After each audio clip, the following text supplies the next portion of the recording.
This podcast is brought to you by HealthRangerStore.com. Lab-tested, clean foods and supplements for immune function, long-term storage, and survival applications. Every purchase helps fund this free speech video platform. Thank you for your support.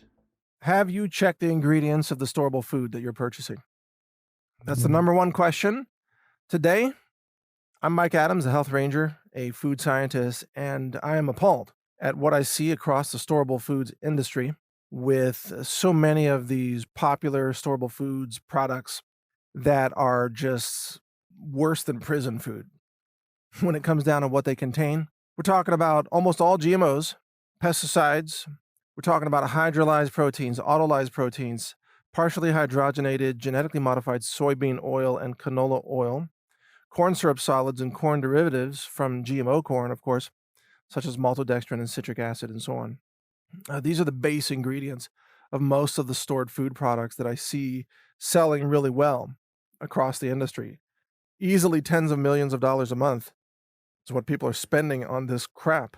And then on top of that, most of it is wildly, dishonestly promoted with false claims that it's all non-GMO, totally false claim that's routinely made by almost everybody, and that it has a 25-year shelf life, which is utterly false, fraudulent, deceptive advertising. These powdered food mixes, they legitimately have about a 2-year shelf life. And I know this because, of course, I work with FDA inspectors and USDA inspectors and auditors and so on. We are GMP compliant in our own food manufacturing facility for the Health Ranger store. And look, I'm a food science guy. We know about food shelf life. We have a food shelf life testing machine, by the way, that does accelerated temperature shelf life testing that produces reports for the FDA. And what we know is that when you pulverize foods and have them as powdered foods, the shelf life is greatly diminished. It's only when you have whole foods like whole beans or whole rice or whole wheat berries, that then they have a very long shelf life. And so while you can have a bucket of beans, or let's say a bucket of wheat, that bucket of wheat, if it's wheat berries, that could have a 20-year shelf life if it's stored in a cool place. That's not unreasonable. But if you grind it up into wheat flour and then mix it into some kind of a food mix and put it in a plastic bag like a food pouch, that's got a max 2-year shelf life. And yet the companies that are making these products are falsely claiming 20 or 25-year shelf life when they know it's only a 2-year shelf life. It's fraud. And the reason that this matters is because it's a lot of the promoters of this are patriots and Trump supporters and conservatives and so on. And it's these people who are going to discover one day, when the whole food supply shuts down and they're trying to survive on the food that they purchased, they're going to discover that it's crap food, that it doesn't support nutrition, it doesn't offer nourishment, that it isn't non-GMO. In fact, it's full of GMOs, and it's full of glyphosate, and it's full of pesticides. And it causes perhaps blood sugar imbalances because of the refined sugars and carbohydrates, the maltodextrin, the corn syrup solids, and so on. And they're going to find that this is not survival food, it's death food. You thought you were buying survival food, you ended up buying death food. Because survival food, by definition, should help keep you alive, right? It should help you survive. It should offer nourishment, maybe support your immune function, right? Support your cognitive function, alertness during times of extreme stress. But yet most of these storable foods are such garbage that they will only harm you. And this is why I have urged people to avoid those toxic ingredients. And there's so many of them. I may publish a list of the top 10 most toxic ingredients that are found in storable foods today, but they include things like corn-derived processed sugars or carbohydrates, as well as hidden forms of MSG, such as yeast extract, autolyzed and hydrolyzed proteins, hydrogenated oils, which contain trans fats and promote cardiovascular heart disease, as well as diminished cognitive function. And then you've got all the cancer-causing ingredients as well, like sodium nitrite in some of the processed meat products and so on. A lot of the beef jerky or dried meats, those products on the market contain sodium nitrite, which is a potent cancer-causing chemical. Now, the good news is you can counteract those nitrosamines that are formed by taking large doses of vitamin C. So the antioxidants in vitamin C will denature the nitrosamines that are formed in stomach acid from eating sodium nitrite, which combines with the hydrochloric acid in your stomach and forms nitrosamines. Vitamin C can completely counteract that. So if you're stuck in a survival situation and all you have is beef jerky, let's say, that's made, cured with sodium nitrite, you have to eat it or die. Well, get a lot of vitamin C and you can make it through. But you need vitamin C in order to do that. Otherwise, you're just basically eating cancer. And one of the main reasons that this really matters is because in a survival scenario, you don't have access to hospitals and cancer doctors and all the pharmaceuticals of modern medicine. If you want those things, you don't have access to them. There is no hospital that you can get to probably in a collapse. So if there was ever a time to not have type 2 diabetes or cancer or heart disease or all the things that are caused by toxic processed food ingredients, then it's in the middle of a survival scenario. That's the time you want to be eating the most wholesome, clean food possible. Food that's non-GMO, that doesn't have pesticides, that's organic, certified organic. And this is why, when it comes to stored food, you got to go organic on the stored food because you don't want that burden of all those toxic chemicals on your body in the middle of a survival scenario. And I've even told people, because it's really hard to find certified organic storable food. Myself and there's one other company out there I know of that sells certified organic food buckets. We're both completely sold out all the time. And I think we're making 500 buckets every 2 weeks or something like that because we have a massive labor shortage because the insanely stupid Republican senators passed a law to pay people to not work, which is just the dumbest thing ever. I don't know how you're going to have an economic recovery if you pay people to not work. And Trump signed that into law, by the way, which was just a horrible mistake. But because of that, we're not producing very much. So my advice to people is to go to wherever you can find bulk organic food ingredients, like 10 pounds of quinoa or 10 pounds of organic rice or organic lentils, beans, red beans and black beans, and get organic wheat berries and organic oats, get organic kamut and all these things, lima beans. I mean, load up on these staples and then bring them home and put them into buckets or what we call pails, the white buckets. You get them like 3.5 gallons or 5-gallon pails. And then you buy the lids with them and you hammer the lids on. And then you put those in a cool storage place and you're probably good for 10 to 15 years, maybe longer, depending on the food item. It depends on the temperature, of course, for the most part. The cooler you can store those, the longer they're going to last. And the buckets are mouse-proof, unlike food bags. And the buckets are, humidity-proof.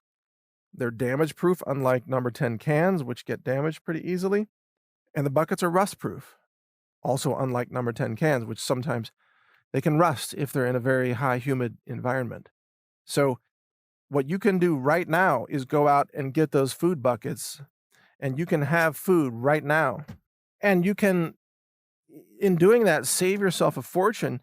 Your food dollars can stretch very far. You can have a lot of good, healthy food to consume at relatively little investment. And then you don't have to deal with, the pesticides or the toxins that are in processed food. And if you're going to the grocery store and just purchasing things off the shelf, you should be looking at bags of beans and bags of rice and bags of whole wheat and things like that, and jars of peanut butter, which store actually for quite a long time as well. Things that will store. A lot of canned vegetables, even pickles and so on. Jars of salsa, for example. And there are many companies out there that sell canned meats that will also, of course, store for a very long period of time. So there are a lot of things that you can buy off the shelf that are usually just very basic ingredients that you cook with later. Most of your preparedness should not go into ready to cook meals unless you think you're going to be moving around a lot, mobile or camping or something where you don't have the ability to have access to a kitchen.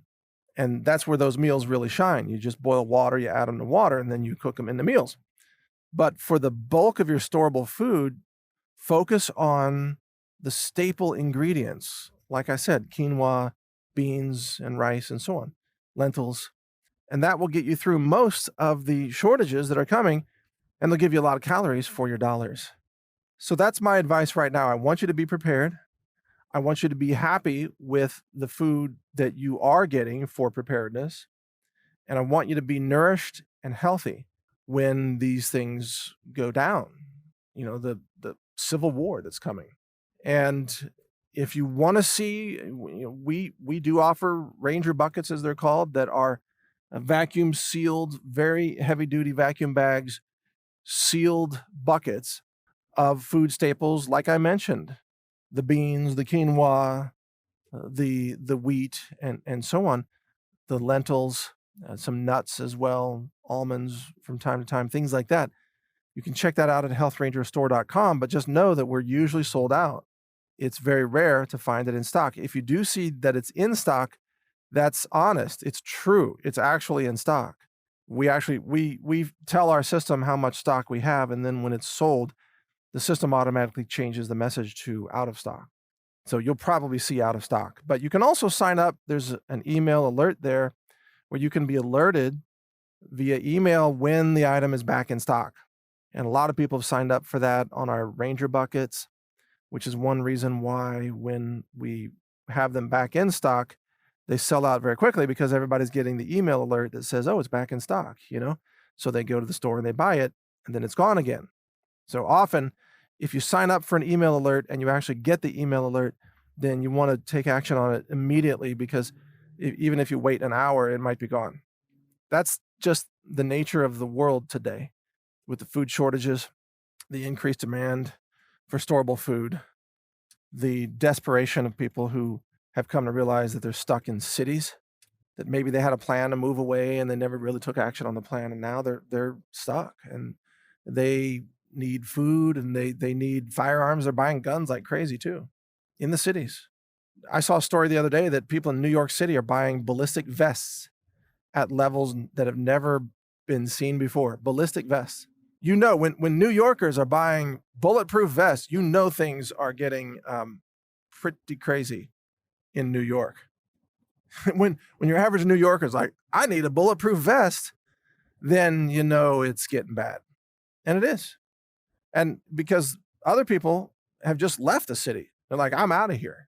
Same thing in Los Angeles. Same thing in Sacramento or San Francisco even. You know how much inventory of housing now exists in San Francisco? Unsold housing. Massive amount of inventory. Property prices are plummeting. People are getting the F out of those cities. And you need food. You need firearms. You need bullets. You need Band-Aids. You need a bug out location. So if you don't have these things, get ready as quickly as you can. I've got a free 9-hour audiobook called The Global Reset Survival Guide that gives you details on all these things. Lots of details. It's a free book. Just go to globalreset.news to download that book, and it's got a downloadable PDF document with it as well. The PDF document is a printable transcript of the entire 9-hour audiobook, and that allows you to have a hard copy, or you could also hand it to a friend who maybe is hearing impaired and can't listen to the audio. So we have gone to great lengths to bring this information to you in both formats. So thank you for listening. Mike Adams here, the Health Ranger for NaturalNews.com. A global reset is coming, and that's why I've recorded a new 9-hour audiobook. It's called The Global Reset Survival Guide. You can download it for free by subscribing to the NaturalNews.com email newsletter, which is also free. I'll describe how the monetary system fails. I also cover emergency medicine and first aid and what to buy to help you avoid infections. So download this guide. It's free. It's my gift to you simply because I want like-minded people to survive.